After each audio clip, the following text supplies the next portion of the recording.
इसमें हम लोग यह जानेंगे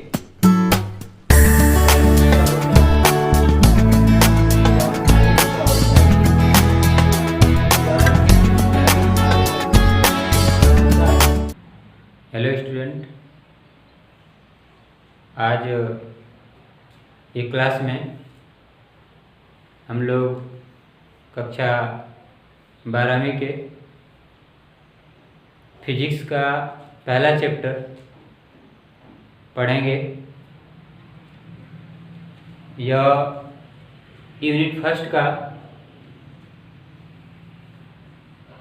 lesson 1 electric charge and electric field, वैद्युत आवेश और वैद्युत क्षेत्र। इसमें हम लोग यह जानेंगे कि वैद्युत क्या होता है, उसके बाद आवेश क्या होता है। तो यह वैद्युत आवेश क्या होता है इसे हम लोग पढ़ेंगे। इस क्लास में केवल वैद्युत आवेश के बारे में पढ़ेंगे। तो आइए हम लोग वैद्युत आवेश के बारे में जानते हैं। देखिए, इलेक्ट्रिक चार्ज जो है, इलेक्ट्रिक चार्ज क्या होता है, इसे जानने के लिए दो थ्योरी दी गई, दो कंसेप्ट दिया गया। एक इनिशियल कंसेप्ट है और दूसरा मॉडर्न कंसेप्ट है।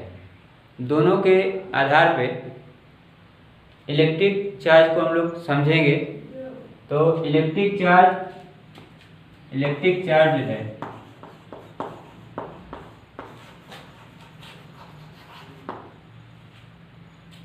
कि दो कंसेप्ट हैं। पहला कंसेप्ट जो है initial charge, initial concept,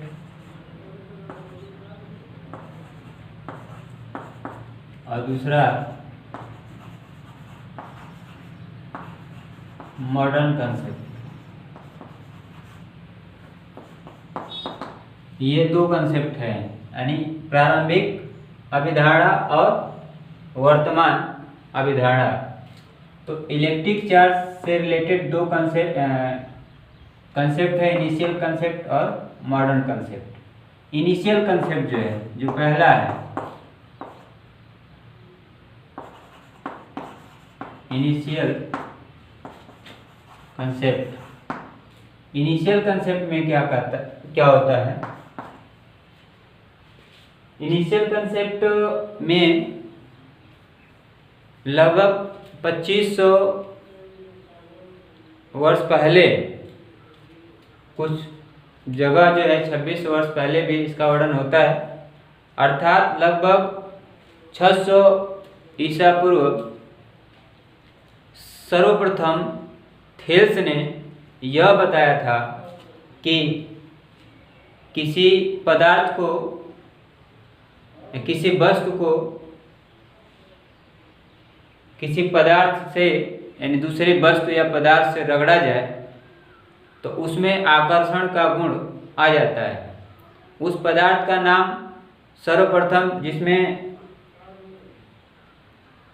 Thales ने एक्सपेरिमेंट किया वह अंबर नामक पदार्थ था। अंबर नामक पदार्थ को किसी अन्य पदार्थ से रगड़ा जाए तो उसमें आकर्षण करने की क्षमता, यानी हल्के वस्तुओं को अपने तरफ खींचने की क्षमता आ जाती है।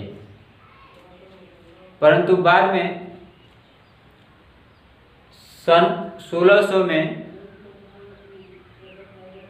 गिलबर्ट ने यह बताया कि केवल अंबर नामक पदार्थ में ही आकर्षण, हल्के वस्तुओं को आकर्षित करने की क्षमता नहीं होती, बल्कि अन्य पदार्थों में ऐसा होता है।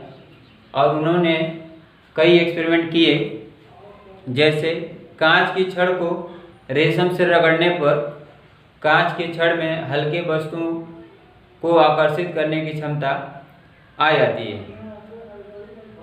इस तरह से, जैसे यह देखिए, ये प्लास्टिक की पेन है। इस पेन को अगर हम बाल से रगड़ें उससे पहले हम कागज़ के छोटे छोटे टुकड़े ले लें। कागज़ का टुकड़ा जितना छोटा होगा, आप यहाँ देख सकते हैं। हम लोग कोशिश करते हैं कि क्या यह थियरी एक्सपेरिमेंटली सही है, या हम लोग स्वतः एक्सपेरिमेंट करके देख सकते हैं। ये कागज़ के छोटे छोटे टुकड़े हैं, इसको हम बाल से रगड़ कर और इसके पास ले जाएंगे तो इसमें आकर्षण की क्षमता आनी चाहिए। देख रहे हैं आप यहाँ पे, यह जो है ये कागज़ के छोटे टुकड़े जो है, आप इसको देख सकते हैं। ये अब इसमें समाप्त हो जाता है, कुछ समय तक ही रहता है। तो इस तरह से आप घर पर भी कर सकते हैं। ये जो पेन था जिसको बाल में रगड़ने के पश्चात इसमें आकर्षण हल्के पदार्थों अर्थात कागज के टुकड़े को आकर्षित करने की क्षमता आ गई। कुछ समय पश्चात ये स्वतः समाप्त हो जाता है।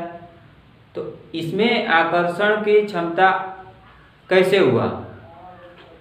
तो इसको जो है इस वस्तु में यह माना जाता है कि जब वस्तु को दूसरे वस्तुओं से रगड़ा जाता है तो घर्षण के कारण इसमें यह आकर्षण करने का गुण आ जाता है। इस गुण को प्राप्त करना ही पदार्थ को इलेक्ट्रीफाइड बोलते हैं। अर्थात इस वस्तु या पदार्थ को, इस पेन को आप इलेक्ट्रीफाइड बोलेंगे, विद्युतमय कहा जाएगा। तथा वह कारण जिसके कारण यह गुण आ रहा है, अब इसके जो भी रीजन हो, इसके वजह से यह प्रॉपर्टी, यानी कौन सी प्रॉपर्टी, आकर्षण करने की प्रॉपर्टी आ रही है, उसको वैद्युत कहते हैं। उस गुण को वैद्युत कहते हैं। किसी पदार्थ के वैद्युतमय हो जाना, इलेक्ट्रीफाइड, यानी इस बॉडी को इलेक्ट्रीफाइड हो जाना, वैद्युतमय हो जाना, यह कहा जाता है कि यह आवेशित हो गया है। तो इसमें जो है, अब आप जान लिए कि यह आवेशित कैसे होता है, कैसे वैद्युतमय होता है, इलेक्ट्रीफाइड कैसे होता है। इसके लिए यह बताया गया कि इसमें रगड़ने के कारण इसमें कुछ इलेक्ट्रॉनों की कमी हो जाती है, जिसकी वजह से यह आवेशित हो जाता है। तो ये तो आपका था इनिशियल कंसेप्ट, प्रारंभिक अभिधारणा। इलेक्ट्रिक चार्ज को प्राप्त करने के लिए जानने की प्रारंभिक अभिधारणा यह थी। अब हम लोग जानेंगे, अब प्रारंभिक अभिधारणा के आधार पर आवेश को परिभाषित किया गया कि आवेशन क्या होता है, आवेशन क्या होता है। अब मॉडर्न कंसेप्ट देखा जाए, मॉडर्न कंसेप्ट क्या होता है। तो आप विद्युत क्या होता है अभी इसको जान लिया जाएगा। मॉडर्न कंसेप्ट यह कहता है, हम लोग ये देखिए पढ़े हैं कि प्रत्येक पदार्थ छोटे छोटे कणों से मिलकर बना होता है, जिसे परमाणु कहते हैं। परमाणु का व्यास जो होता है, डायमीटर 10⁻10 मीटर की कोटि का होता है। तो प्रत्येक पदार्थ परमाणुओं से मिलकर बना होता है, और परमाणु में नाभिक इंक्लूड होता है। अर्थात कह सकते हैं कि परमाणु नाभिक से बना होता है। तो नाभिक जो है ये न्यूक्लियस है, ये न्यूक्लियस है। इसमें न्यूक्लियस किससे मिलकर बना होता है? न्यूक्लियस जो है न्यूट्रॉनों और प्रोटॉनों से मिलकर बना होता है। इस न्यूक्लियस के चारों तरफ विभिन्न कक्षाएं होती हैं, जिसमें इलेक्ट्रॉन पाए जाते हैं। इलेक्ट्रॉन इन कक्षाओं में गति करते रहते हैं। अब देखिए, ये न्यूक्लियस है, ये एटम है, ये एटम का स्ट्रक्चर दिया गया है। ये परमाणु है, यह परमाणु में नाभिक है, ये न्यूक्लियस है। इस न्यूक्लियस में, ये न्यूक्लियस किससे बना है? ये परमाणु न्यूक्लियस से बना है। न्यूक्लियस किससे बना है? न्यूट्रॉन और प्रोटॉनों से। न्यूट्रॉन प्रोटॉन से न्यूक्लियस बनता है और इसके चारों तरफ इलेक्ट्रॉन होते हैं। पहली कक्षा में 2 इलेक्ट्रॉन होते हैं, ऐसे आप लोग केमिस्ट्री में पढ़े होंगे। तो दूसरे में जो है 8 होते हैं।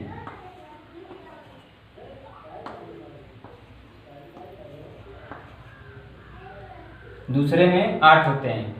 अगर हम सोडियम का ले लें, सोडियम का एटॉमिक नंबर 11 होता है, इसका इलेक्ट्रॉनिक कॉन्फ़िगरेशन 281 होता है।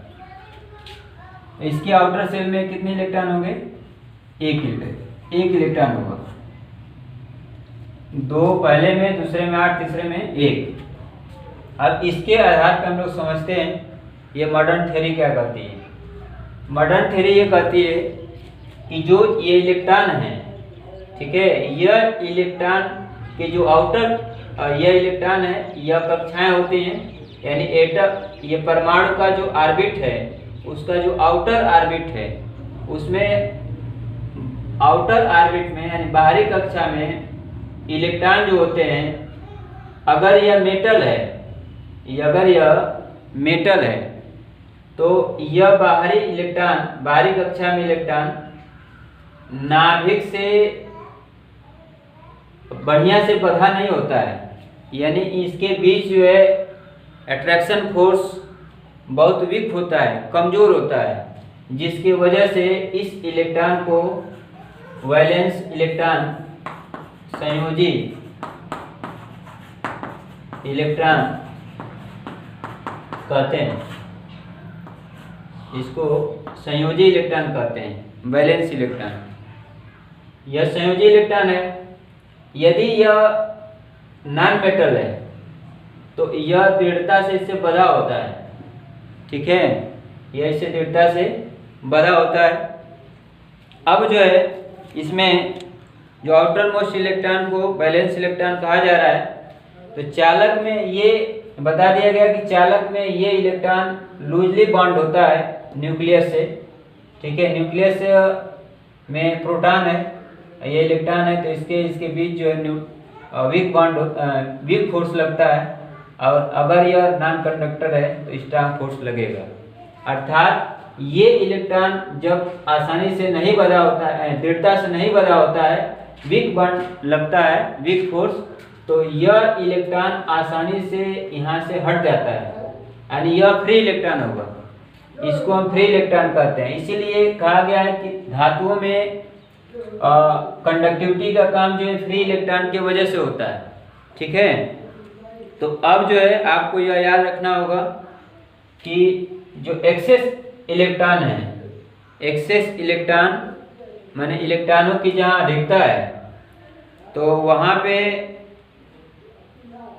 जैसे न्यूट्रल कंडीशन में क्या होते हैं, देखिए एक चीज भी याद रखिएगा कि मॉडर्न थ्योरी के अकॉर्डिंग कि किसी भी एटम में number of proton is equal to number of electron, यानी प्रोटॉनों की संख्या जो है number of electrons is equal to number of protons. इलेक्ट्रॉनों की संख्या प्रोटॉनों की संख्या क्या होती है? समान होती है। अगर इलेक्ट्रॉनों की संख्या प्रोटॉनों की संख्या समान होती है तो जनरली एटम जो है क्या होता है? न्यूट्रल होता है। तो हम लोग यह जान लिए कि इलेक्ट्रिक चार्ज आधुनिक थियरी सिद्धांत के आधार पर और प्रारंभिक सिद्धांत के आधार पर किस तरह से कोई वस्तु आवेशित होती है। आपको बता दिया गया कि जो इनिशियल थियरी है, जो प्रारंभिक सिद्धांत है चार्ज के विषय में, तो उसमें यह बताया गया कि जब किसी वस्तु को रगड़ा जाता है किसी अन्य वस्तु से, जैसे थेस ने बताया था अंबर को किसी अन्य वस्तुओं से रगड़ा जाए, इसी तरह से अन्य वैज्ञानिकों का अन्य पदार्थों पर अध्ययन किया गया, जिसमें यह बताया गया कि अन्य जैसे कांच की छड़ को बिल्ली के खाल से रगड़ा जाए या अमरूद की छड़ को बिल्ली के खाल से रगड़ा जाए तो उसमें घर्षण आदि के कारण, घर्षण के कारण रगड़ने से उसमें आवेशन की क्षमता आ जाती है। यानी हम कह सकते हैं कि जब पदार्थों में आकर्षण का गुण रगड़ने अथवा घर्षण के कारण उत्पन्न होता है, इस गुण को प्राप्त कर लेने पर पदार्थ को इलेक्ट्रीफाइड बोलते हैं। इस गुण को प्राप्त कर लेने से इसको इलेक्ट्रीफाइड बोलते हैं। तो इलेक्ट्रीफाइड क्या होता है, आप यहाँ ये लिख सकते हैं कि किसी वस्तु को अन्य वस्तुओं से रगड़ने पर अर्थात घर्षण के कारण किसी वस्तु को अन्य वस्तुओं से रगड़ने पर अर्थात घर्षण के कारण, रगड़ा जाएगा तो घर्षण होगा, घर्षण के कारण उसमें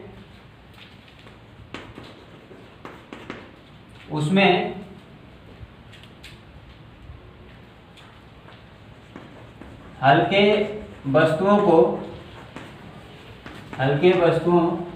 को आकर्षित करने का, हल्के वस्तुओं को आकर्षित करने का गुण आ जाता है, आकर्षित करने का गुण आ जाता है।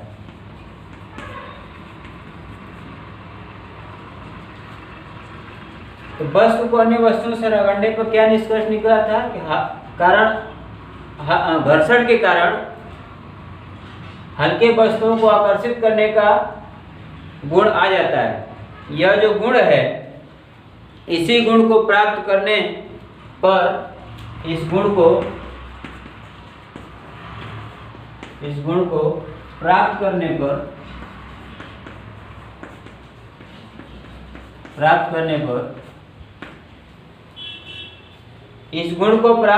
पर पदार्थ वैद्युतमय हो जाता है। पदार्थ को वैद्युतमय कहते हैं। वैद्युतमय यानी इलेक्ट्रीफाइड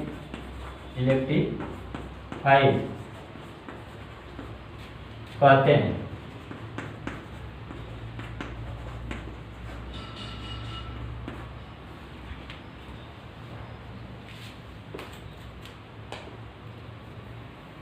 प्राप्त करने पर पदार्थ को वैद्युतमय यानी इलेक्ट्रीफाइड कहते हैं। यानी वह कारण जिस कारण से यह इलेक्ट्रीफाइड हो रहा है, यानी वस्तुओं में आकर्षण की क्षमता आ रही है, आकर्षण का गुण आ रहा है, जिस कारण से आ रहा है, ठीक है, उस कारण उसको वैद्युत कहा जाता है, उस गुण को वैद्युत कहा जाता है। यानी हम कह सकते हैं कि वह कारण जिससे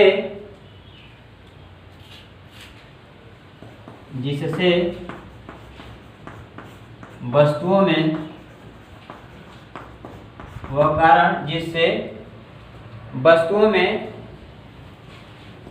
में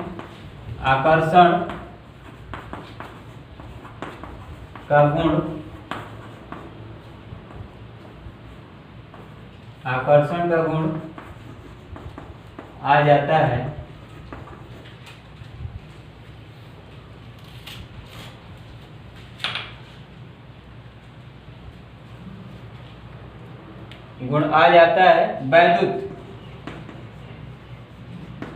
वैद्युत इसको बोलते हैं इलेक्ट्रिसिटी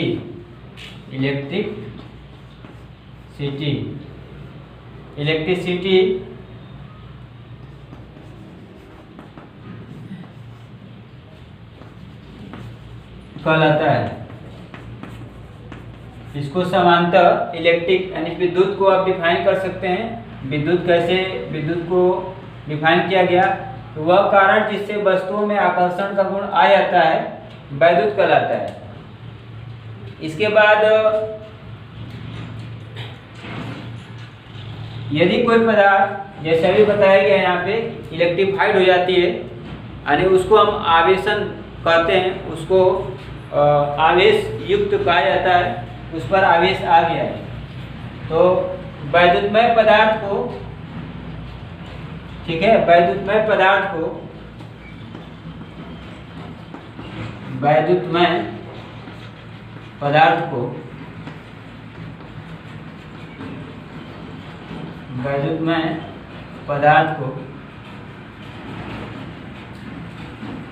आवेशन कहते हैं। ठीक है, वैद्युतमय पदार्थ को आवेशित पदार्थ कहते हैं। वैद्युतमय पदार्थ को आवेशित पदार्थ कहते हैं। अब देखिए आवेश क्या होता है, अब ये जान लिया जाए आवेश क्या होता है। आवेशित पदार्थ तो जान लिए, वो इलेक्ट्रीफाइड हो जाती है तो आप उसको आवेशित पदार्थ कहेंगे। अब जान लेते हैं हम लोग चार्ज क्या होता है। चार्ज, तो आवेश जो है क्या होता है, ये अगला पॉइंट है जिसको आपको याद रखना होगा। आवेश, तो आवेश को दो थियरी के आधार पे आपको बताया गया है। आवेश पदार्थ के साथ ऐसा गुण होता है जो यह डेफिनेशन जो हम बता रहे हैं, यहाँ भी आवेशित पदार्थ क्या कहलाता है, वैद्युत क्या होता है, आवेशन क्या कहलाता है। ठीक है, तो हम इस आवेश की परिभाषा को मॉडर्न थ्योरी जो बताया गया था, मॉडर्न थ्योरी क्या था, मॉडर्न थ्योरी में आपको बताया गया था कि ये न्यूक्लियस था जिसमें न्यूट्रॉन और प्रोटॉन था, उसके चारों तरफ विभिन्न कक्षाएं थी। जो आउटर सेल में जो इलेक्ट्रॉन था, ये पीछे बता दिया गया आपको कि आउटर सेल में जो इलेक्ट्रॉन था वह इलेक्ट्रॉन और इसमें जो प्रोटॉन होता है, इनके बीच जो है अट्रैक्शन फोर्स काम करता है। ठीक है, आकर्षण बल काम करता है। तो यह आकर्षण बल जो है यह जो आकर्षण बल काम करता है, यह जो है बहुत वीक होता है। ठीक है, किसमें, मेटल में। अगर यह बहुत वीक है अर्थात मेटल है तो वीक होगा, यानी मेटल में वीक होता है। और यदि इंसुलेटर है तो यह स्ट्रांग फोर्स काम करता है, अर्थात ये दृढ़ता से बंधे होते हैं। और मेटल है तो यह इलेक्ट्रॉन जो है, यानी प्रोटॉन, नाभिक में जो प्रोटॉन होते हैं वो इलेक्ट्रॉन से वीकली बॉन्डेड होते हैं, यानी कमजोरी से बंधे होते हैं। इसके वजह से यह आसानी से यहाँ से निकल जाता है, यानी मेटल है। तो जब यह निकलता है, जैसे हम लोग एग्जाम्पल किसका लिए थे, सोडियम का, तो सोडियम का एग्जाम्पल लिए थे। फिर इसको बता दे रहे हैं आपको 3, 4, 5, 6, 7, 8। तो इसका इलेक्ट्रॉनिक कॉन्फ़िगरेशन जो है 281 होता है। तो आपको बताएं कि आउटर सेल में एक इलेक्ट्रॉन है, इसको वैलेंस इलेक्ट्रॉन बोलते हैं। तो यह जो है यह बाहर जब निकल जाएगा तो इस पर एक धनावेश होगा, यानी किसी परमाणु से इलेक्ट्रॉन का निकलना उस पर पॉजिटिव चार्ज को इंडिकेट करता है। अर्थात जब किसी भी परमाणु से इलेक्ट्रॉन निकलता है, यानी जब रगड़ा जाता है, तो आप देखिए दोनों थियरी को हम कंपेयर कर रहे हैं कि इस एटम से इलेक्ट्रॉन, आउटर सेल का जो इलेक्ट्रॉन है जिसको बैलेंस इलेक्ट्रॉन का बताया गया है, बैलेंस इलेक्ट्रॉन जब निकल जाता है तो इस पर धनावेश होगा, अर्थात इसमें इलेक्ट्रॉनों की क्या होगी, कमी होगी। तो जब पदार्थ से या किसी परमाणु से इलेक्ट्रॉन निकल जाते हैं तो उसके इलेक्ट्रॉनों में कमी आ जाती है और उस इलेक्ट्रॉन के कमी होने के कारण उस पर धनावेश होता है। ठीक है, इसके बाद जिसमें यह इलेक्ट्रॉन संचित होता है, किसी में अधिक हो जाएगा, तो जब जिसमें अधिक हो जाएगा तो उसमें उस पर पदार्थ पर ऋणावेश आ जाता है। ठीक है, अर्थात आवेश जो है दो तरह का हो जा रहा है, धनावेश और ऋणावेश। धनावेश कब होगा? जिस पदार्थ पर इलेक्ट्रॉन संचित होगा, ठीक है, जिस पदार्थ पर इलेक्ट्रॉन संचित होगा उस पर ऋणावेश होगा, जिससे इलेक्ट्रॉन निकलेगा उस पर धनावेश होगा। अर्थात ऐसे भी याद रख सकते हैं कि जिसमें इलेक्ट्रॉन की अधिकता होती है उस पर ऋणावेश होता है, जिसमें इलेक्ट्रॉन की कमी होती है और उस पदार्थ को हम क्या कहते हैं? धनावेश कहते हैं। तो हम लोग जान लिए आवेश क्या होता है, ठीक है।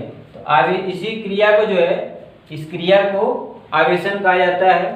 तो आवेश जो है पदार्थ का वह गुण है, या आवेश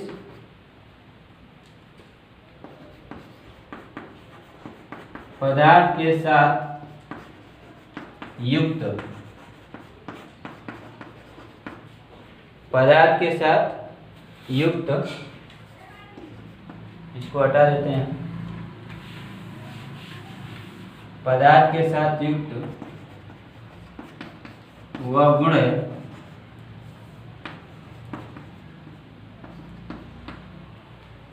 आवेश पदार्थ के साथ युक्त वह गुण है जिसके कारण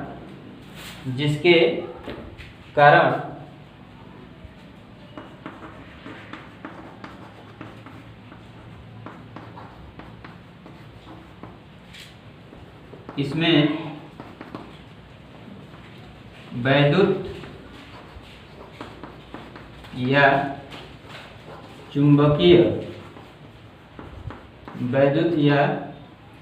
वैद्युत या चुंबकीय प्रभावों को उत्पन्न या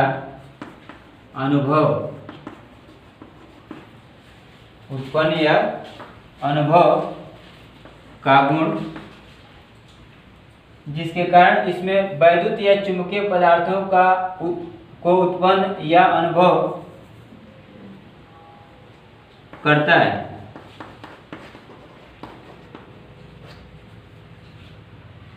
जिसके कारण इसमें वैद्युत या चुंबकीय प्रभावों को उत्पन्न या अनुभव करता है। तो आवेश जान लिया अब क्या होता है।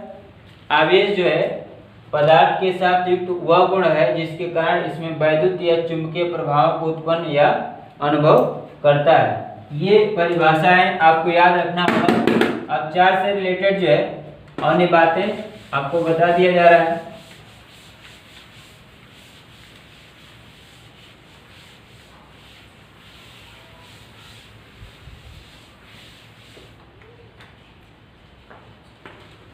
आवेश जो है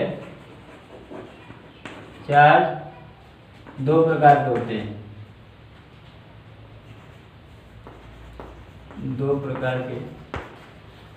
हैं, पहला कौन कौन से होते हैं? पहला पॉजिटिव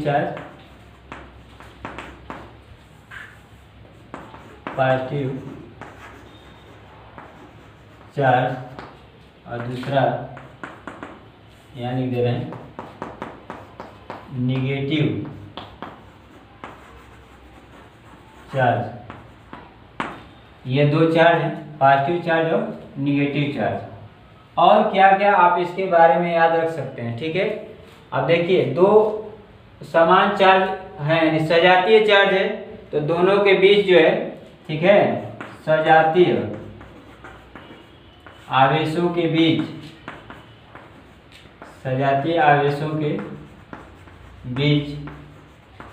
ठीक है, सजातीय आवेशों के बीच प्रतिकर्षण बल कार्यरत होता है।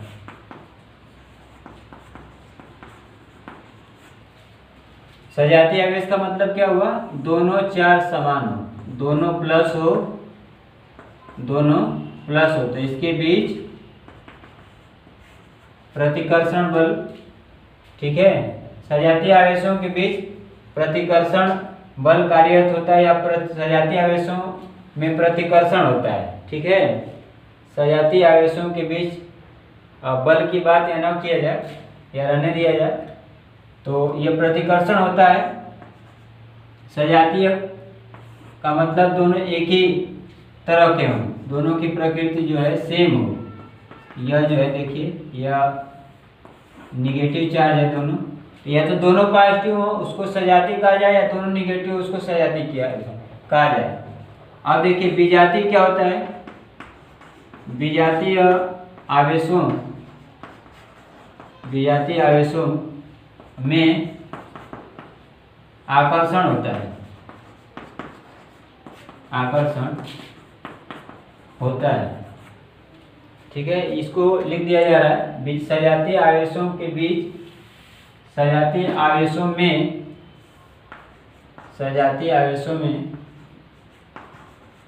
प्रतिकर्षण होता है। विजातीय आवेश क्या होंगे, एक प्लस हो और दूसरा क्या हो माइनस। इसमें क्या होगा, अट्रैक्शन फोर्स काम करता है, यानी आकर्षण होता है दोनों में। ठीक है, अब देखिए और क्या इसमें रखा जा सकता है, आपको और क्या याद रख सकते हैं। आवेश जो है संरक्षित होता है, अर्थात आवेश न उत्पन्न किया जा सकता है। ठीक है, आवेश संरक्षित होता है, आवेश संरक्षित होता है, अर्थात आवेश संरक्षित होता है, यह याद रखिए। अर्थात आवेश को न तो उत्पन्न किया जा सकता है और न ही नष्ट किया जा सकता है। ठीक है, जैसे ऊर्जा संरक्षण का नियम आप लोग पढ़े हैं, संवेग संरक्षण का नियम पढ़े हैं, उसी तरह से आवेश संरक्षण का भी नियम होता है। ठीक है, आवेश भी संरक्षित होता है। जिस तरह से ऊर्जा न तो उत्पन्न की जा सकती है, न तो नष्ट की जा सकती है, बल्कि एक रूप से दूसरे रूप में परिवर्तित होती है, ठीक उसी तरह से आवेश भी संरक्षित होता है। जैसे आपको बताया गया था कि अगर किसी एक वस्तु को यानी कांच की छड़ को रेशम से रगड़ा जाए तो होता क्या है कि कांच की छड़ से कुछ इलेक्ट्रॉन निकलकर, कुछ आवेश निकलकर किसमें चले जाते हैं, रेशम में, या रेशम से कुछ आ सकते हैं इसमें। तो यह दोनों में से कोई कुछ हो सकता है, तो या तो उसमें इलेक्ट्रॉनों की अधिकता हो या इलेक्ट्रॉनों की कमी हो जाती है, दो ही कंडीशन होता है। तो इस तरह से एक से निकल रहा है दूसरे में संचित हो रहा है, या दूसरे से निकल रहा है पहले में संचित हो रहा है, तो आवेश जो है संरक्षित होता है। इसके बाद जो है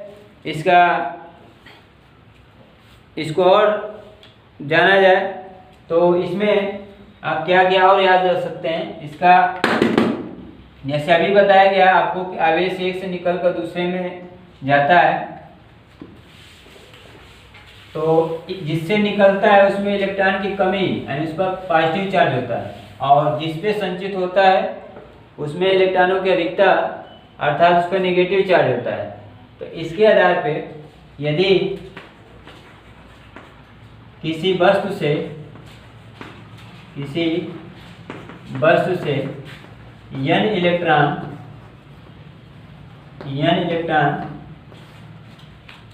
इलेक्ट्रॉनों की कमी या अधिकता हो तो आवेश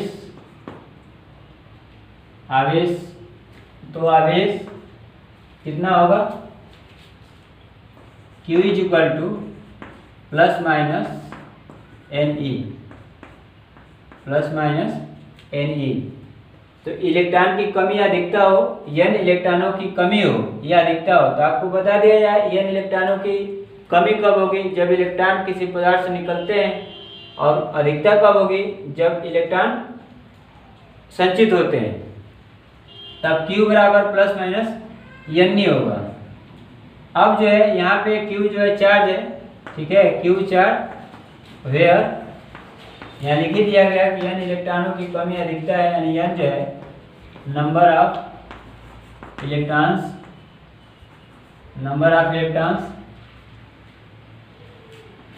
and E charge of electron, charge of electron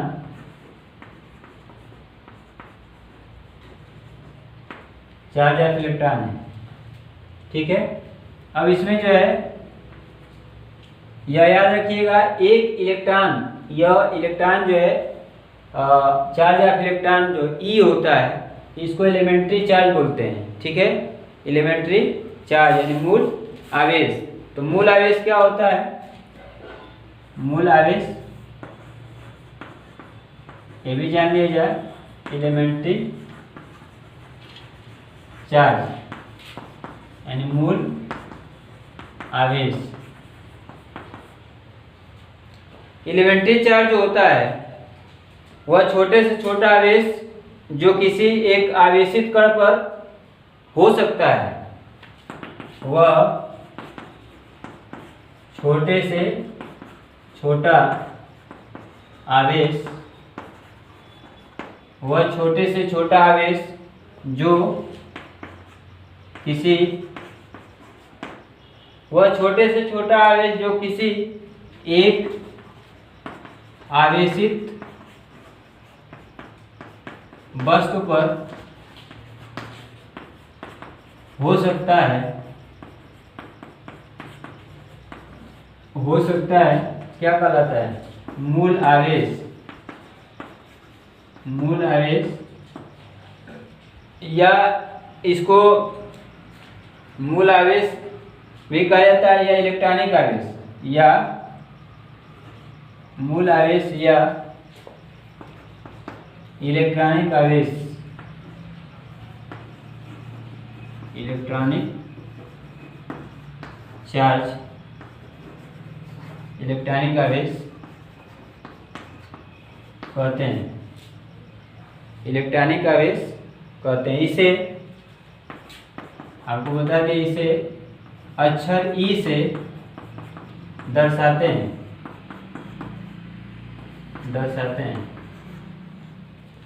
प्रदर्शित करते हैं। इसका मान क्या होगा? इसका मान charge of electron, charge of electron, इसका चार्ज ऑफ इलेक्ट्रॉन जो minus e is equal to -1.6 into 10⁻19 coulomb. और क्या याद रखा जा सकता है? इसी चार्ज ऑफ प्रोटॉन भी याद रखिएगा, चार्ज ऑफ प्रोटॉन। आपको पहले बता दिया गया है कि चूंकि कोई भी जनरली एटम जो होता है न्यूट्रल होता है, क्योंकि number of proton number of electron के बराबर होगा, दोनों का नेचर अपोजिट होता है, इसलिए वह दोनों को जोड़ने पर उसका वैल्यूएशन 0 होता है। तो charge of proton is equal to plus E is equal to plus 1.6 into 10⁻19 coulomb. और charge of alpha particle, charge of alpha particle plus 2e is equal to, E का मान यहाँ पे है, प्लस 2 का गुणा कर देंगे तो यह प्लस 3.2 इंटू 10⁻19 कूलम होगा। इसके अलावा आप ये भी याद रखिएगा कि ये तो इसके विषय में हो गया। अब देखिए यहाँ पे जो n है, ठीक है, एक बिंदु आपको ये भी लिख दें, n इज इक्वल टू, यह n जो है पूर्ण गुणज होता है, यानी n इज इक्वल टू होता है 1 2 3 डॉट डॉट, यह हो सकता है। ठीक है, n बराबर 1 2 3 होगा। इसके अलावा n is not equal to, जैसे 0.7e या 2/5e, इस तरह का ये नहीं हो सकता है। ठीक है, नंबर ऑफ इलेक्ट्रॉन जो है दशमलव में या भिन्नात्मक नहीं हो सकता है, यह पूर्णांक होगा, धनात्मक पूर्णांक के रूप में होगा, यानी 1 2 3 4 5 इस फॉर्म में होगा। ठीक है, यह याद रखना होगा n का जो मान होगा।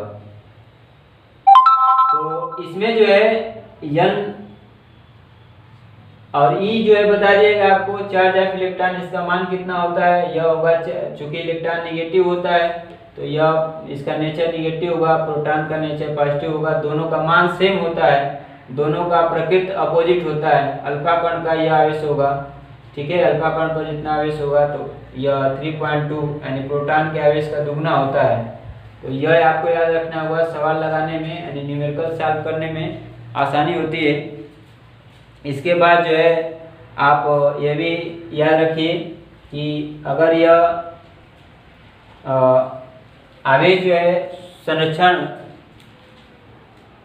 आवेश संरक्षित होता है तो बिना मास का ये पॉसिबल भी नहीं है। अर्थात किसी भी बॉडी का यदि मास है, किसी भी बॉडी का यदि मास है तब उसमें आवेश संचित हो सकता है। यदि मास नहीं है, कोई बॉडी ऐसा है जो मासलेस है, तो उस पर चार्ज जो है कभी संचित नहीं होता है। यानी इसका मतलब ये हुआ कि किसी भी पिंड का या वस्तु का आवेशित होने का तात्पर्य वस्तु के मास पर भी निर्भर करता है। तो यदि किसी वस्तु में आवेश है, जैसे आवेशन की दशा में पिंड का मास बदल जाता है, इसको आप याद रख सकते हैं ऐसे कि आवेशन की दशा में पिंड का मास, आवेश तो चेंज होगा ही, मास बदल जाता है।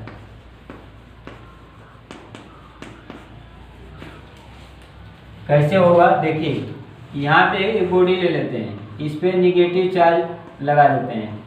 ये सब निगेटिव चार्ज का मतलब क्या हुआ कि ये आपको पता है, अभी पीछे बताया गया है कि निगेटिव चार्ज संचित होने का मतलब हुआ कि इसमें इलेक्ट्रॉनों की क्या होगी, संख्या बढ़ेगी।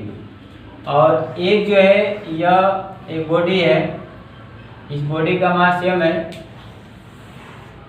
ठीक है, इस बॉडी का मास m है, न्यूट्रल बॉडी है, neutral body which mass is equal to m, इसका मास m है। और यह इलेक्ट्रॉन जब बढ़े हैं तो इसका इलेक्ट्रॉन का भी मास होता है, तो इलेक्ट्रॉन बढ़ेंगे तो इसकी वजह से मान लीजिए डेल्टा m इलेक्ट्रॉन बढ़ रहा है, इसका मास जो डेल्टा m बढ़ जा रहा है, तो यह जो है क्या होगा, इज ग्रेटर देन m। देखिए इस न्यूट्रल बॉडी का मास m है, जब बॉडी पे चार्ज आ जा रहा है, ठीक है, निगेटिव चार्ज आ रहा है, इलेक्ट्रॉन बढ़ जा रहा है इस पे, तो ये बॉडी जब चार्ज हो जा रही है तो इसका मास क्या हो रहा है, m प्लस डेल्टा m, जो इस न्यूट्रल बॉडी के मास से अधिक हो जा रहा है। इसी प्रकार से अगर इस पे पॉजिटिव चार्ज भी हो सकता है, अगर पॉजिटिव चार्ज हो रहा है तो इसमें इलेक्ट्रॉनों की कमी हो जाएगी, इसी वजह से पॉजिटिव चार्ज हो रहा है। तो इसमें जो बॉडी का मास है पहले m था, अब इसमें माइनस यानी माइनस डेल्टा m, कुछ इलेक्ट्रॉन निकलने की वजह से उसका मास कम हो जाएगा, तो इज लेस देन m। तो न्यूट्रल बॉडी के मास से कम हो जाता है, यानी आवेशन की दशा में पिंड का मास क्या होता है, बदल जाता है। वो यहाँ दिखा दिया गया आपको कि किस तरह से बदलता है। अब देखिए इसमें जो आवेश था उसके यूनिट के बारे में जाना जाए तो ये महत्वपूर्ण चीजें हैं। किसी भी क्वांटिटी, फिजिकल क्वांटिटी जो भी है उसमें जो है आप उसके बारे में तो पढ़ेंगे ही, साथ साथ उसके मेजर करने के लिए, मापने के लिए उसके यूनिट और डायमेंशन आपको जानना होगा, किस प्रकार की क्वांटिटी है यह जानना होगा। यह जानना बहुत ही महत्वपूर्ण है, इसलिए क्योंकि कोई भी एंट्रेंस एग्जामिनेशन में ज़्यादातर न्यूमेरिकल से आते हैं, तो उसमें जो है इसके आधार पे उसको सॉल्व किया जाता है। जबकि बोर्ड एग्जाम में आपको ये लिखने के लिए भी आता है, यह पूछा जा सकता है कि चार्ज जो है आवेश का यूनिट क्या होता है, उसका डायमेंशन फार्मूला क्या होता है। तो अब हम लोग देख लेते हैं यूनिट ऑफ चार्ज यानी आवेश का मात्रक, ठीक है। Coulomb, unit of charge is equal to coulomb, ठीक है। इसको पढ़ते हैं कूलाम। किस सिस्टम में है यह? इन एसआई सिस्टम में, या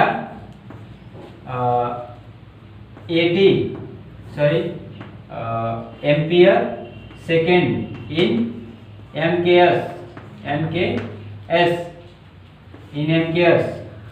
तो यह इन एसआई अथवा एम्पियर सेकेंड। यह कैसे होता है? देखिए, क्यू बराबर होता है आई टी। आई क्यू आवेश है, आई धारा का मात्रक एम्पियर है, यह सेकेंड, यह फंडामेंटल यूनिट भी है, मूल मात्रक। अदर मात्रक क्या होगा? एक चीज ये भी याद रखिएगा कि आवेश का सबसे बड़ा मात्रक कूलाम होता है। आवेश का बड़ा मात्रक कूलाम। तो आवेश का छोटा मात्रक, ठीक है, तो चार्ज का अन्य छोटे मात्रक, चार्ज के अन्य छोटे मात्रक, तो माइक्रो कूलाम या और पिको कूलाम होता है। इसको देख लिए। माइक्रो क्या होगा? माइक्रो का मतलब क्या होता है? एक माइक्रो में 10⁻⁶ होता है, ठीक है। माइक्रो का मतलब 10⁻⁶, ठीक है। तो एक micro coulomb is equal to 10⁻⁶ coulomb.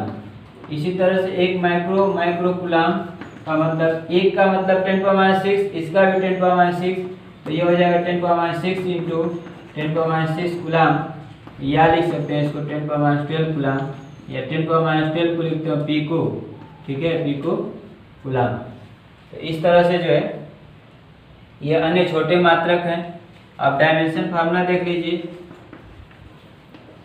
Dimension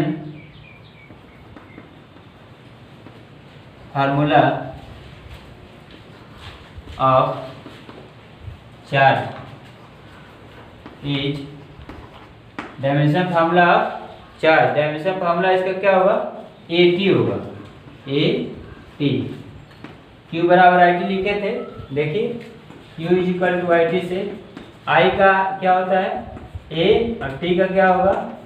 time का T, AT। इसका डायमेंशन फार्मूला होगा आवेश का। आप ये भी याद रखिएगा कि चार्ज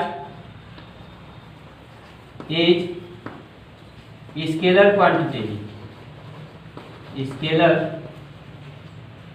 क्वांटिटी, यानी चार्ज अदिश राशि है। ये इंपॉर्टेंट होता है कि कौन सी क्वांटिटी जो पढ़ रहे हैं वो स्केलर है या वेक्टर है। और रीजन क्या है उसके बारे में, जब भी मान लीजिए कई चार्ज है तो कई चार्जों को जोड़ा जाएगा, तो किस नियम से जोड़ा जाएगा? क्योंकि फिजिक्स में दो रूल होते हैं जोड़ने के। क्वांटिटीज को जोड़ा जाता है तो उसके लिए दो रूल होता है।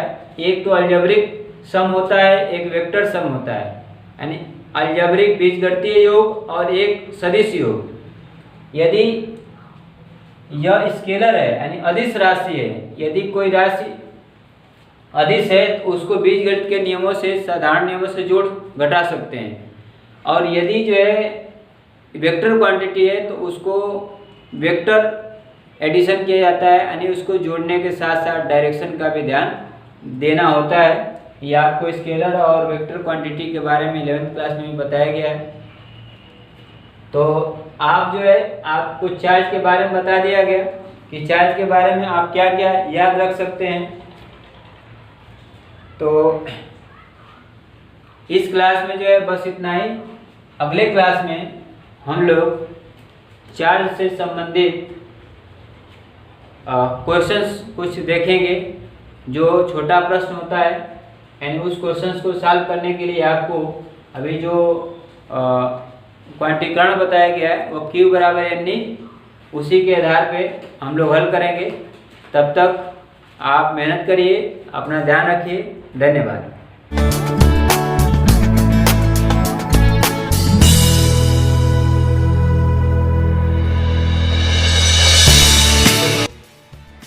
Electric charge and electric field के अंतर्गत पहले वीडियो में हम लोग इलेक्ट्रिक चार्ज के बारे में पढ़े थे। इसके बाद इलेक्ट्रिक फील्ड है। तो इलेक्ट्रिक फील्ड जानने से पहले हम लोग कूलॉम्स लॉ जानेंगे, क्योंकि इलेक्ट्रिक फील्ड कूलॉम्स लॉ पे डिपेंड है। तो कूलॉम्स लॉ क्या होता है हम लोग ये जानेंगे, और इस पे रिलेटेड क्वेश्चन जानेंगे। उसके बाद इलेक्ट्रिक फील्ड के बारे में पढ़ा जाएगा। तो कूलॉम्स लॉ क्या होता है, देखिए मैं इसे बताने से पहले आपको ये बता दूं कि इलेक्ट्रिक चार्ज में हम लोग